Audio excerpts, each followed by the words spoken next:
এদের এখন shooting V ও আগে যেটা করেছে সেটা হয়নি, ক্যামেরাম্যান স্টার্ট করে নেই, তাই যাক ক্যামেরাম্যান পিছনে পিছনে হালকা হালকা যাবে। আচ্ছা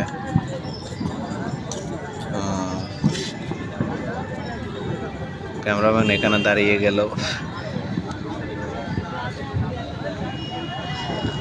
চেহারাটা একটু ভালো করে নেবেন ক্যামেরাম্যান। দিকটা আছে সবাই আড্ডা দিচ্ছে বসে ভূতনাথ মন্দিরের ঘাটে। আচ্ছা শুটিং শেষ।